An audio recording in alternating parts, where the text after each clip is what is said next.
संस्कृति को कैसे बचाया जाए, ये बहुत बड़ा प्रश्न है हमारा कि हमारी आदिवासी संस्कृति कैसे बचे, हमारा अस्तित्व कैसे बचे, हमारा स्वाभिमान कैसे बचे, साथ ही हमारा आदिवासियत कैसे बचे, हमारा आदिवासी समाज कैसे बचे और हमारा जल जंगल जमीन कैसे बचे, हमारे अधिकार कैसे बचे, हमारा आरक्षण कैसे बचे, हमारा पूरा एजुकेशन कैसे बचे।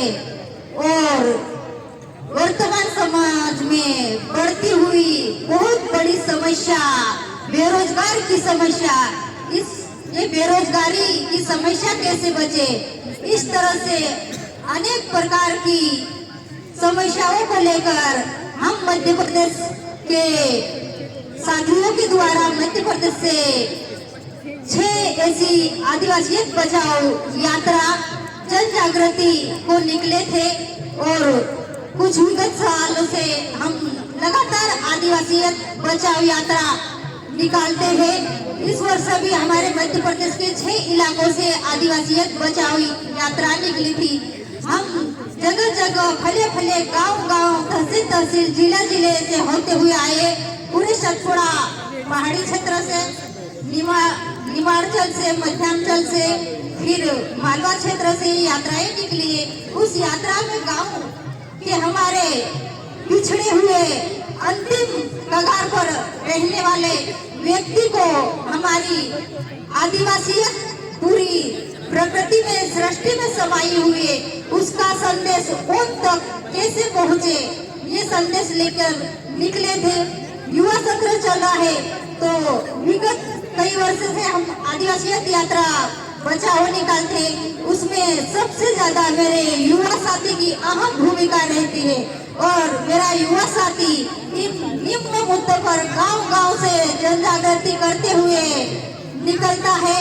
हम हमारे मध्य प्रदेश में विशेषकर जो काम कर रहे हैं वो आदिवासी संस्कृति को बचाने के लिए काम कर रहे हैं, उसमें मैं अहम भूमिका निभाती हूँ। जैसे मैं आज आदिवासी संस्कृति ड्रेस में आई हूँ, पहनावे में आई हूँ, उसी तरह हम गांव-गांव यात्रा निकालते तो हमारे पहनावे के साथ, हमारे भाषा के साथ और हमारे वाद्य यंत्र के साथ हम आदिवासी बचाओ यात्रा निकालते हैं और इन तमाम मुद्दों के ऊपर बात करते हैं। तो आज हमारे समाज में जन जागृति आ रही है, हमारे साथी युवा जागृत हो रहे हैं और कुछ परिवर्तन के हद की ओर जा रहे हैं। लेकिन जब हम यात्रा निकालते हैं और हम गांव-गांव होते हुए आते हैं तो हमको पता चलता है कि हमारे मध्य प्रदेश में या पूरे भारत देश में या विश्व में देश में कितना विकास हो रहा है। अब वर्तमान सरकार या पक्ष नेता या विपक्ष नेता लोग कहते हैं कि हम आदिवासी समाज के लिए इतना विकास किया है कि बस इनको कुछ चीजों की जरूरत ही नहीं है, यूँ बोलते। पर जब हम निकले और देखे तो अब पता चला हमको वास्तविक कि गांव में कितना विकास हुआ है, देखने को मिला है। इतना विकास हुआ कि वहाँ विकास की गंगाएं बहती जा रही है। हम डुबकी लगाए तो हमारी आदिवासी की पूरी समस्या खत्म हो गई, पूरी आर्थिक स्थिति खत्म हो गई, ये देखने को मिलता है। तो मेरा आज युवा साथी जाग रहा है।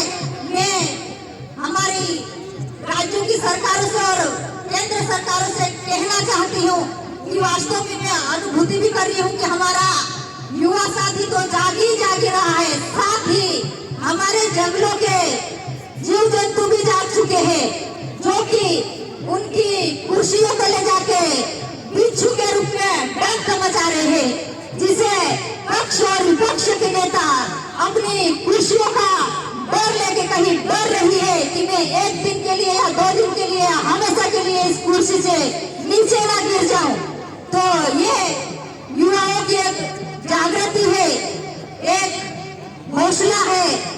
जो युवा है उसका उल्टा कर दे तो उल्टा क्या बन जाता है, वायु। अभी वर्तमान परिस्थिति ऐसी बन रही है